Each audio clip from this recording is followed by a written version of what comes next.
what's up everybody? I'm John Miller, and this is How the Hell Did We Get Here? A U.S. history podcast.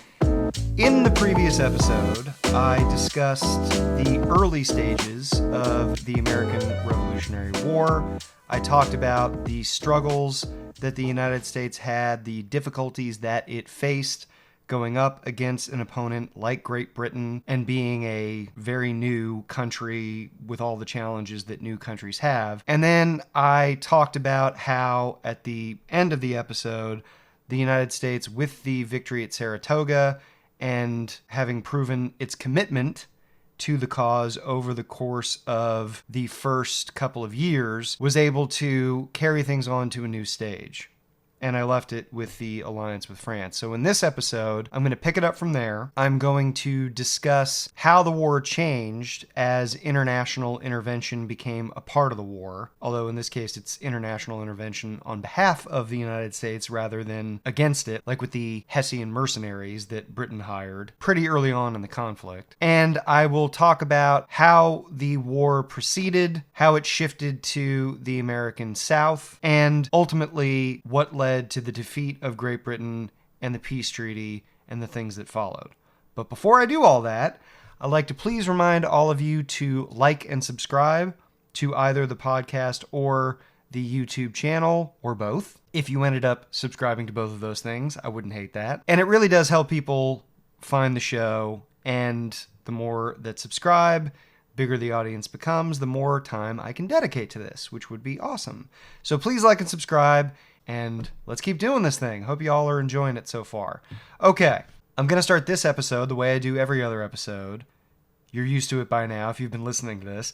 And that is to lay out a question that you want to think about as I'm going through this information, with the idea being that you should be able to speak intelligently at length, answering this question once I've gone through all the information, or write an essay about this question that speaks to some of the specifics. And the other thing I'm going to do, as I usually do, is remind you of the resources that I'm using to put this episode together. They're pretty much the same as the last few, but I do want to put it out there for those who are not familiar with the previous episodes for whatever reason, if you're new to it or what have you. So starting off with the question that you want to think about, it is this: why did the United States ultimately defeat the British military, despite America's obvious disadvantages relative to the British Empire?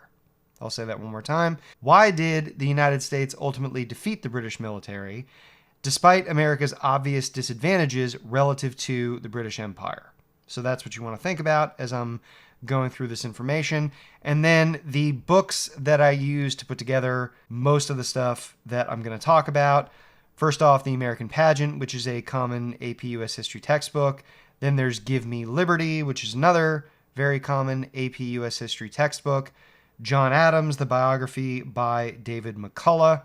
Thomas Jefferson, The Art of Power, the biography by David Meacham. The Cause, The American Revolution and Its Discontents, 1773 to 83 by Joseph J. Ellis. And then finally, The Glorious Cause, The American Revolution, 1763 to 1789 by Robert Middlecoff, which, as I've mentioned before, is a part of the Oxford History of the United States series. Those are all the resources. Let's go ahead and get into it. France signing the agreement with the United States to become its ally and thus entering the war more formally really changed the dynamics of the war from that point until it was over. That treaty, again, was signed on February 6th, 1778, not that long after the victory at Saratoga, which is one of the things that helped nudge the French administrators in the direction of choosing to support the United States. They'd already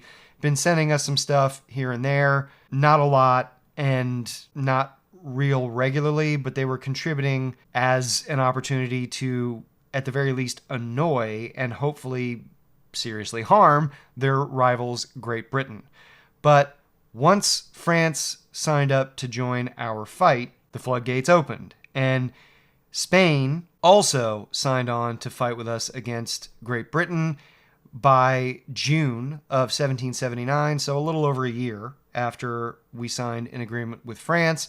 And the Netherlands also agreed to lend us a bunch of money and start assisting us as well. So now it's become an international affair.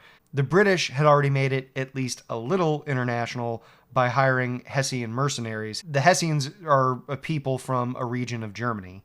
The hiring of those Hessian mercenaries is one of the things that made a lot of colonists before the United States is the United States say, oh, the British are going there? That's fucked up. And pushed a lot of people, at least a fairly substantial number of people, toward saying, okay, this relationship is over. But of course, Spain entering the war, France entering the war, the Dutch supporting us, all of that stuff meant a lot more international involvement. And that makes things much more difficult and much more complicated from the British point of view, because now the British have to be concerned about their colonies in the West Indies. And remember that those are the ones they really gave a shit about. Those are the big money makers, the sugar producers, like Jamaica, for Great Britain. They're really worried about Spain or France or somebody else charging in there and getting a foothold in places like that. And then they also, of course, have to worry about what's going on back in Europe. And they certainly don't want to lose any influence or holdings that they had in continental Europe because of what is going on in North America. And there were those within the ministry, and I've referenced the British ministry a couple of times without really explaining what it is. It's just the executive department of the British government, which includes the Prime Minister, any department heads. Like there's a guy that we're going to talk about who's the head of a department. I'll get to him in a moment. And at this point, the king still is really a part of that whole executive branch of the government, because the king in the 1800s, though his role has been diminished because of the Glorious Revolution and the English Bill of Rights and all the changes that the Glorious Revolution entailed and Parliament taking on more power, it did not mean that the king was this diplomatic cheerleader or mascot the way that the royals kind of are now. The kings in the 1800s still had a lot of input on how the government operated, just not as much as they'd had in the 1600s and before that. So King George III, he is one of the voices in the government that is pushing back very hard against getting out of the war with the United States. He wants to maintain the colonies. He and others are still referring to them as the colonies because they do not look at what the United States is doing as legitimate. They don't see it as the United States. It's still the British colonies in North America. George III, is pushing back very hard against getting out of the war and letting the United States become an independent country. And so is his Secretary of State for the American Department, Lord George Germain, who held that position from 1775 to 1782. So really the length of the war, pretty much. Because remember that Lexington and Concord happens in April of 1775, and the treaty that ends the war, as we will see, is in the later part of 1783. But the fighting had kind of stopped by the time you get to 1782. Not entirely, but mostly. But those two guys, George III and Lord George Germain, pushed back really hard against other people in the ministry and in Parliament who wanted to get out of the war. So they were not ready to let it go, and thus it continued. It's not the only reason, but that's one of the main ones. George III and Germain and the others who wanted to continue the fighting felt that time was on their side, that they just had to outlast the colonies, the United States, that there was a lot of loyalist support there that was just waiting to poke its head out if it had the right support from Britain. And again, the loyalists are the people who consider themselves to be British still and not a part of this whole revolution that is going on in what will be the United States. And if they just stuck it out, the superior resources and the superior fighting skills and the Navy and all of that stuff would lean so heavily on the colonies that they would have to give up their fight for independence. That was their thinking. Another thing that is pretty noteworthy, I think, about the war as it continues from 1778 onward is that between Saratoga, which again is in 1777, late 1777, and Yorktown, which is 1781, there aren't a lot of major battles that take place. There's a few here and there, but I don't think any that have the gravity to them that Saratoga and Yorktown would have when things were all said and done. 1778 to 80 were marked by three specific dynamics that you'd want to think of as the war is going on between Britain and the colonies. Number one, the Continental Congress and the Articles of Confederation government under which it operated. The Articles of Confederation is the first constitution that the United States ever had. The Constitution we have today, we've had for a long time, but it's not the only Constitution that we've ever had. And that's something I'll get into probably in the next few episodes. The Continental Congress and the Articles of Confederation created the national government, basically, during this time, was very dysfunctional. That dysfunction kept the Continental Army really weak. Washington and his soldiers and the officers around him, they had to deal with far less than they would have liked in terms of resources, and that meant clothing, uniforms, food, weaponry, any of that kind of stuff. They just didn't get nearly as much of it as they would have liked to fight the war effectively. And that's something that really didn't go away the entire time that the war was happening. And it's perhaps one of the reasons that the war dragged on as long as it did.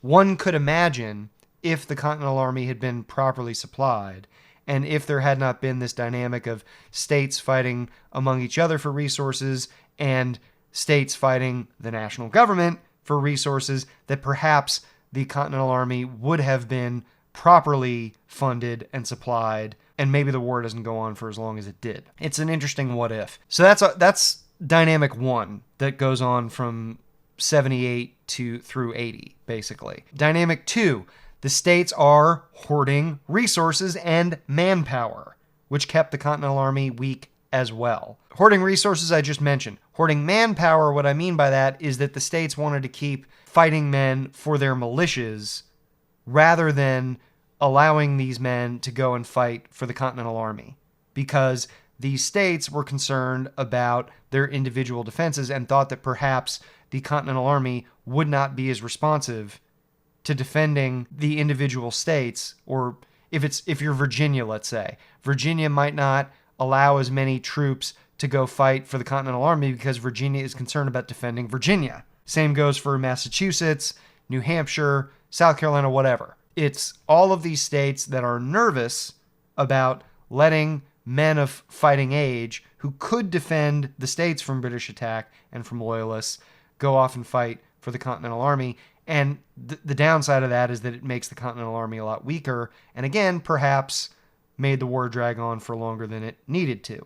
And then the third dynamic is a shift to civil war between Patriot and Loyalist partisans, and a shift to the South rather than New England and the middle colonies where a lot of the fighting had gone on in places like Pennsylvania, Delaware, and so forth, New York. The war in 78, 79, 80, 81, there's a lot more fighting in the South, and I'll explain why that happened. To repeat those three dynamics that kind of dominate 78 to 80, the Continental Congress Articles of Confederation and its dysfunction that weakened the Continental Army, the states hoarding resources and manpower, which weakened the Continental Army, and a shift to civil war between loyalists and patriot partisans, and a shift to fighting in the South. There's some really colorful characters that come out of this fighting in the South that I'll mention. Francis the Swamp Fox Marion, that's just a cool fucking name. Thomas the Gamecock Sumter, that's maybe an even cooler name. And these are guys that lead militia forces and sometimes Continental Army forces in South Carolina, Georgia, like that part of the United States. Another big shift that happens after Saratoga and in the wake of the French agreeing to become an ally of the United States is that the command of the British forces in the United States shifts. Howe resigns, in part out of frustration, in part out of humiliation for the loss at Saratoga. It is General Henry Clinton that is appointed Commander-in-Chief of British forces in North America, the United States specifically. He'd been in North America for a long time. He served under Gage way back when in the 1770s and under Howe, and he took over once Howe resigned. And it was Clinton's idea, really, to shift fighting to the South. Clinton does echo some of Howe's principles. He also headquarters himself in New York City, remains there, feels it's the best place for Britain to use as a center of operations, as a command center. Because it's well fortified, they can defend it. There's a lot of loyalists in New York City. Another thing that I think is worth mentioning in this 1778, 79, 80 period, Washington wants very much to be able to attack New York City, inflict a fatal blow, despite the logistical difficulties of attacking New York City. But because the Continental Army is so deprived of resources and manpower, he just can't do it. It's just too risky. His troops, he feels, are not supplied enough, well-trained enough, well-fed enough to be able to pull off a major offensive like that. There are also some important figures that contribute in really noteworthy, remarkable ways to the survival of the Continental Army and the Revolutionary War effort as it is going on. Guys that, again, if you're kind of familiar with American history and the Revolutionary War in particular, you probably heard of. There is the Marquis de Lafayette, who came over from France even before France okayed that kind of thing to happen. He was a young man. He was 19, I want to say, when he came over in 1777, before we had formally signed a treaty of alliance with the French. And he was inspired by the revolutionary cause, like a number of other Frenchmen who would come over and fight for the United States against Britain. He became very close to George Washington, thought of him as kind of a father figure, and led forces, American forces, in battle against the British on a number of occasions. And eventually became a leader of the French Revolution when that occurred not that long after the American Revolution was over. There's also Baron Friedrich Wilhelm von Steuben. He was a Prussian military officer, although when Benjamin Franklin endorsed von Steuben as somebody that could go over to the United States and help whip the soldiers into shape, it was really just based on Franklin's impressions of the man. He'd kind of overstated his qualifications and his experience von Steuben had. He was from aristocracy like Lafayette and had military experience and became really important primarily in training the Continental Army and in training members of the army to train other Continental Army officers and soldiers. He would train a few of these units and they would go on to train other units.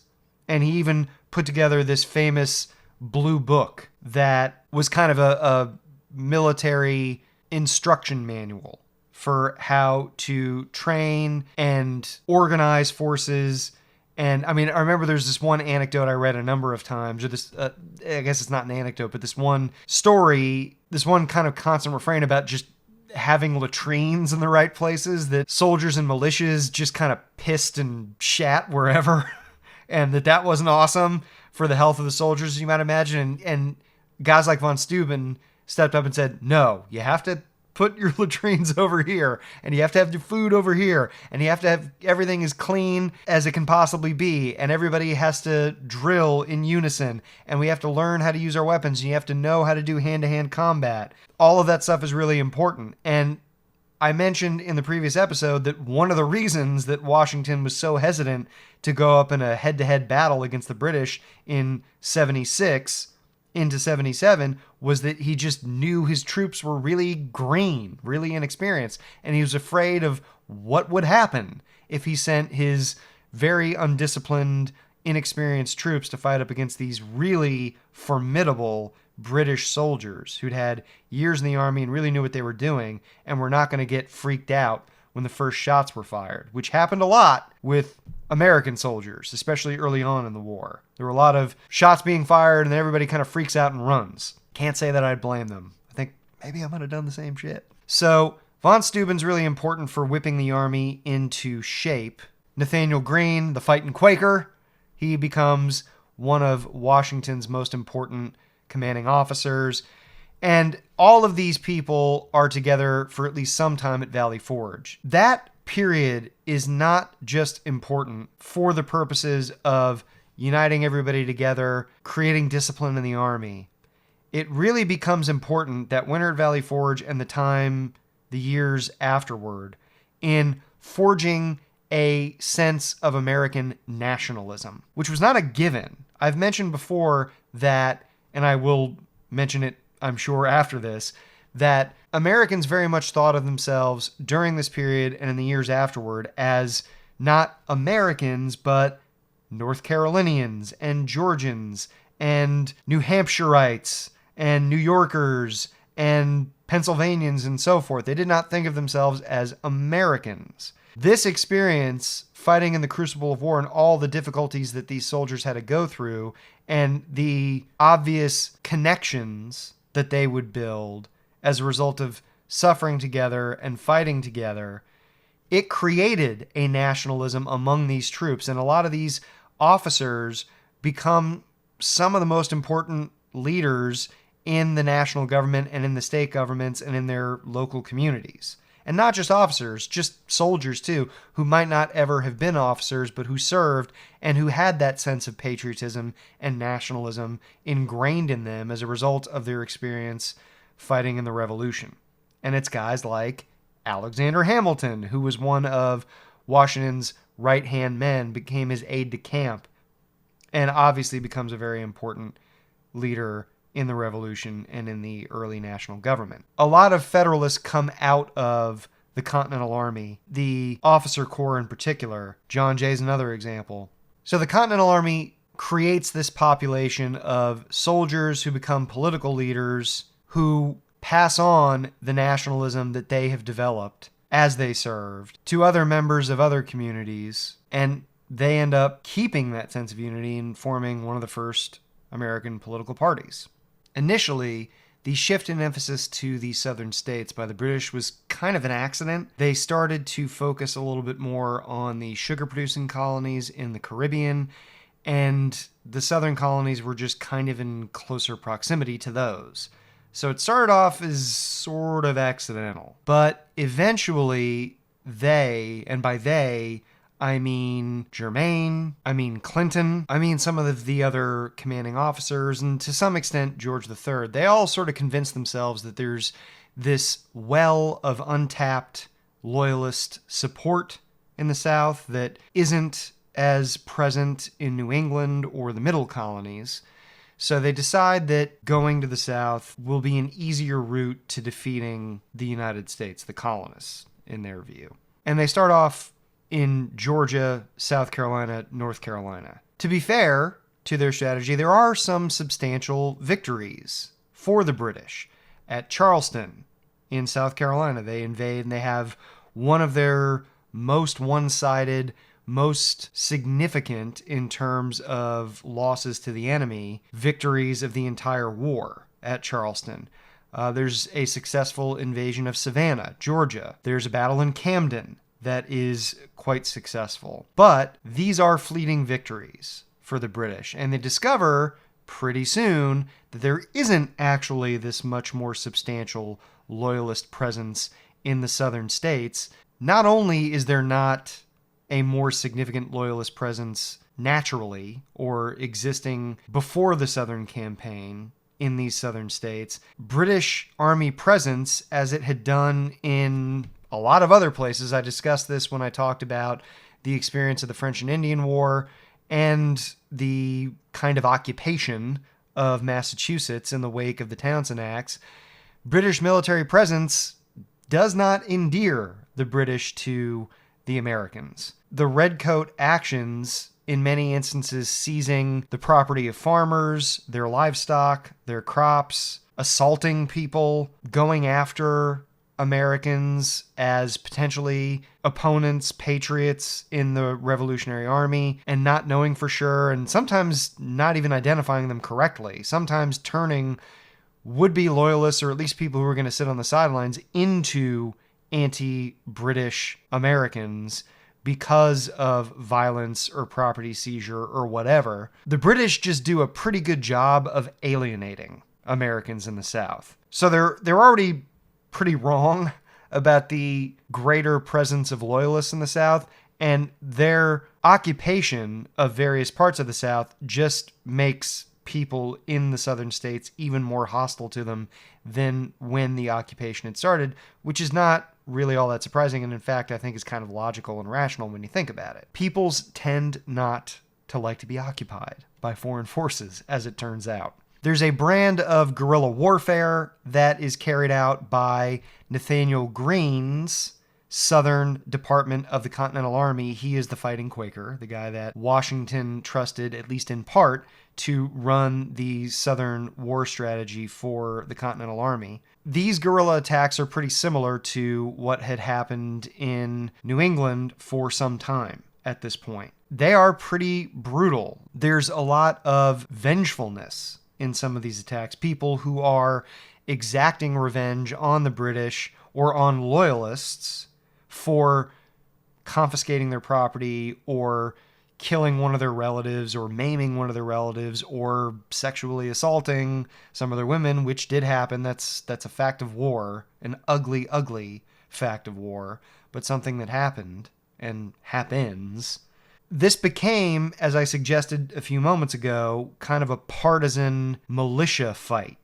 You had people that were more loyal to the American side. You had people that were more loyal to the British side, patriots versus loyalists, and they kind of carried on their own warfare sometimes independent of what was going on with either the Continental Army or with the official British Army. There'd be these attacks and reprisals between partisans of both sides. It happened on and off in 79, 80, 81 as the war carried on and grew in intensity in the South. This is where some of these colorful characters I mentioned, Francis the Swamp Fox Marion, Thomas the Gamecock Sumter, they commanded a lot of these either militias or detachments of the Continental Army against British or loyalist forces. And they carried out a lot of these really clever guerrilla warfare tactics, some of which, as I understand it, and I'm not a military history guy per se, or a military strategy enthusiast the way that it seems like a lot of dudes who are into history are. It's not something I've ever been super interested in, but from what I understand, from what I've read, some of the tactics that, like, Francis Marion employed as a commander of forces in the American Revolution are still taught today. And some of the most significant victories by either patriot militias or by the Continental Army occur in the South. At Cowpens, that's a big defeat, and that one is depicted, I think, if sort of unofficially, in the pretty terrible, it doesn't hold up real well movie, The Patriot with Mel Gibson, and the Battle of Guilford Courthouse, both of which are pretty substantial victories for American forces. And all of this, the Southern strategy and the thinking behind it, is what leads Cornwallis's forces. He's the guy that is commanding the forces on the ground in the South. So Cornwallis is commanding the forces in the South that were sent there by Henry Clinton. It's his forces that are running up against all of this stuff, and eventually he's the guy that is put into a position where the last defeat occurs. Because Germain and Clinton and others in the ministry and in the high up positions of the officer corps in the British military, they start to think that Cornwallis's campaign is more successful than it actually was. And Germain then orders Clinton to send Cornwallis's army to take Virginia in April of 1781. So this is coming straight from the top, from Germain to Clinton to Cornwallis. Washington and General Rochambeau of the French military force that has been sent to the United States, Rochambeau and Washington, fake out the Brits, and they abandon what they've been hinting at or suggesting through their movements is going to be a siege of New York City to pursue Cornwallis to Virginia. Cornwallis not being given the best intelligence by people on the ground, and intelligence was one of the constant challenges that the British Army faced. They were constantly getting faulty intelligence, misleading intelligence. In some cases, it was sabotage carried out by informants that were sending out bad information, but in some cases, they just didn't get good intel from their own people because their own people misjudged the circumstances on the ground and who was sympathetic to them and who was on their side and who wasn't. So Cornwallis is getting bad intel, and it leads to him marching his troops to Yorktown Peninsula in Virginia, and they are kind of trapped. The French/Continental Army forces are now marching together, along with French naval assistance, and this is what those who had really pushed to get the French involved had always envisioned, that a combined French and American military force on the land would surround British forces using French naval power from the sea to kind of entrap the British military forces, and it's what happens at Yorktown. So a French and Continental Army force approaches Yorktown Peninsula from the land,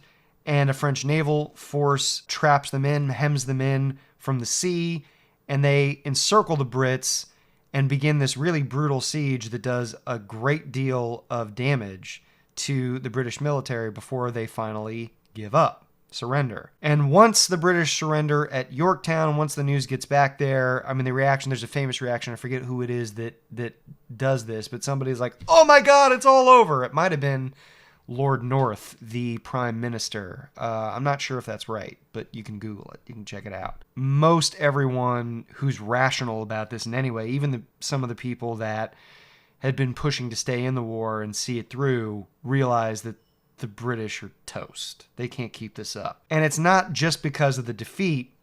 It's also because the war has been and continues to be really confusing and unpopular in Britain. George III had this advantage with Tories, conservatives, in Parliament supporting him more or less, or at least willing to go along with what he and the ministry wanted to do.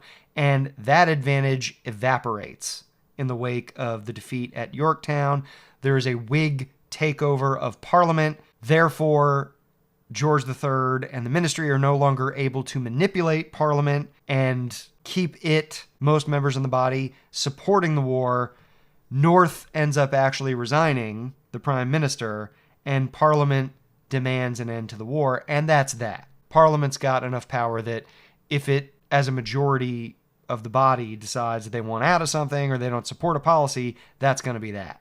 So this is the end. That's why Yorktown is considered the final defeat, although, as I've said already, and as we'll talk about here momentarily, the peace treaty is not concluded for another 2 years. Speaking of which, the Second Continental Congress, which has been in charge of the national government under the Articles of Confederation this whole time, appoints John Adams, Benjamin Franklin, John Jay as a peace commission. All three of those guys are already in Europe at this point. Adams and Franklin are in France, and Jay, I believe at this point, is in Spain. He may have moved on from there, but he was there at least for some time. The Continental Congress instructs them to work with a French delegation on the treaty.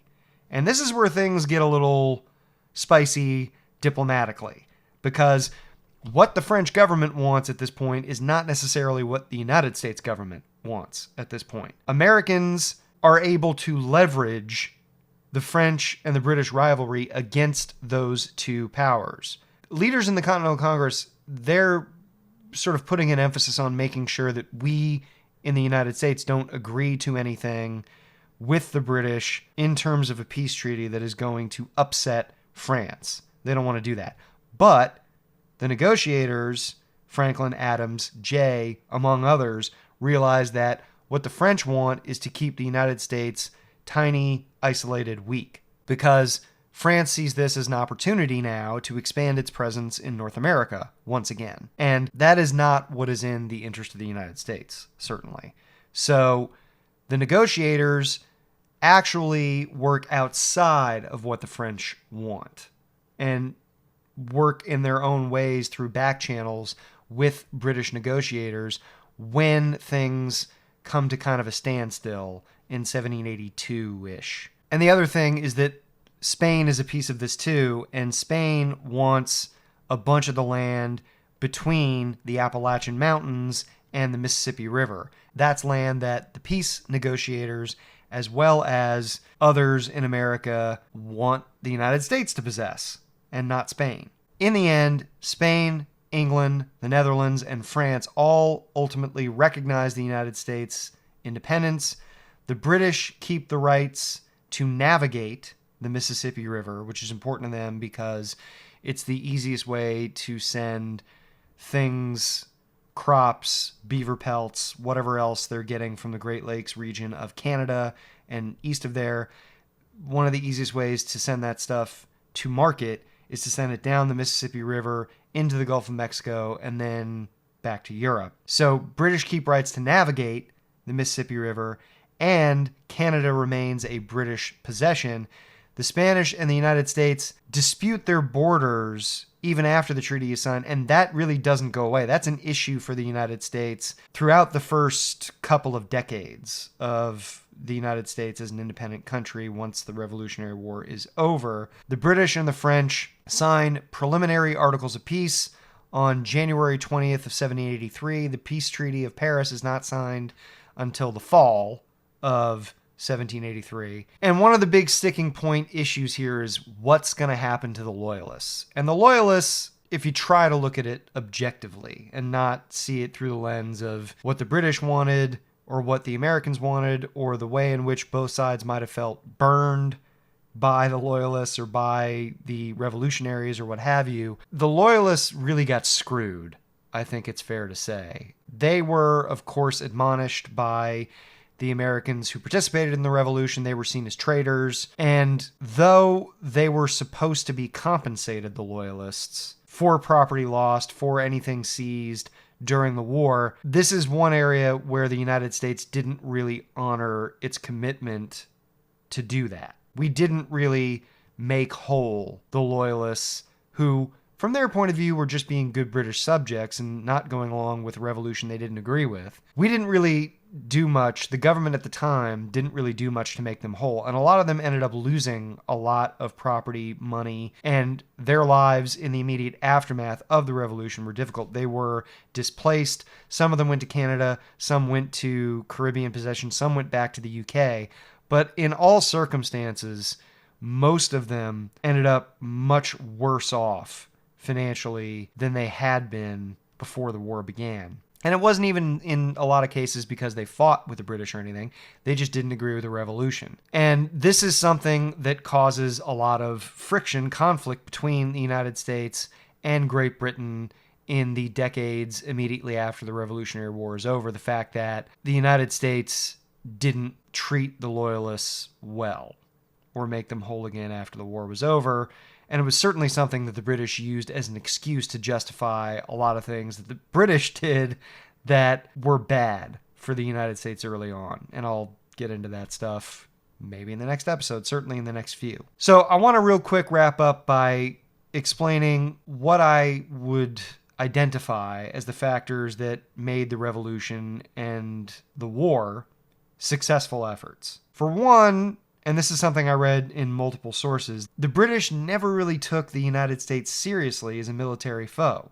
It was just always like, psh, we're going to knock them out like nothing. I mean, I read accounts of military officers and political officers in high up positions, smart people who were like, yeah, this war is going to be over in a couple of months. They got nothing. That was a common sentiment amongst a lot of the people who prosecuted the war. And even before the war, they didn't take the independence movement seriously.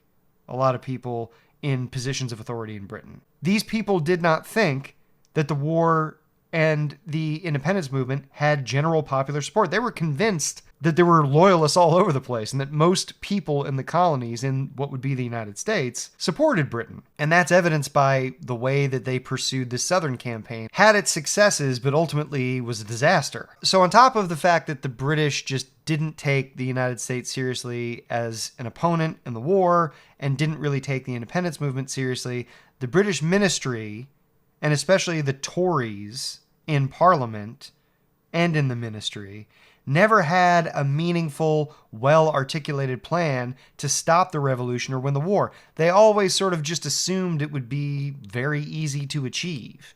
And it's the kind of hubris that allows a lot of times a much weaker opponent to defeat a much stronger opponent. I have seen in a number of places the Revolutionary War referred to as Britain's Vietnam, meaning that the Revolutionary War was to Great Britain what Vietnam was to the United States, the Vietnam War of the 60s and 70s. And I think that's a fairly apt comparison in a lot of ways. And certainly many of the people in positions of political authority and in military authority in the 1960s and 70s did not take Vietnam as seriously as an opponent as they should have. And it's one of the reasons that Vietnam went so poorly for the United States, basically the entire time we were involved in it. The fact that there was no grand master plan that could be put into place to win the war and defeat the revolution was a problem. There was substantial opposition to the war in Britain amongst the Whigs, the opposition to the Tories, the merchants, and some other classes and segments of British society that just didn't understand what the war was about and why it was that, from their point of view, the people who opposed the war, Britain was fighting its own subjects. Like, they were sort of looking around being like, what the hell are we doing here? It was an unpopular war from the get-go. Didn't get any less unpopular as time went on. Apart from Britain's foibles here, the leaders of the revolution were deeply committed to their ideals and were able to bring other Americans along as the fighting began in 75-76. So though it was a minority movement in the first half of the 1770s, it definitely was not any longer by the time you get to the Declaration of Independence in 1776. They did have very serious principles that they talked about. They believed in the constitutional rights of Englishmen, and they believed that their rights were not being honored, as we have discussed kind of ad nauseum at this point. On top of all these difficulties, there is just the distance and the massive amount of land that the British are trying to cope with as they fight this fight. It's thousands of miles away, and it's thousands of square miles of territory that is mostly hostile and that the British didn't think was, that they're trying to deal with as they fight this war in a very not well planned out fashion. So the fact that France and then Spain jumped into this conflict just made it impossible for the British to win and get out. Ultimately, British North America was just not of great interest to Great Britain as well, and that made it easy, at least easier, at least less painful for the British to let go of the colonies. As I've said multiple times in this episode and the previous episodes, they were a lot more interested in their very valuable sugar-producing colonies. That's where they made their money. And so letting these colonies go, which were not all that valuable and full of people that they were kind of trying to get rid of at one point or another, made it a little bit of an easier decision. This is how we end up with an independent United States. So thanks very much for listening. I appreciate your time as always. As I mentioned before, please like and subscribe. Really helps the show get out. If you want to contact me, if you have any feedback, questions, anything like that, you can reach out to me at howthehelldiwegetherepod@gmail.com, or you can leave me a message or a voicemail, a text message or a voicemail at area code 951-525-5536. Thanks again. I'll see you all next time. Take care.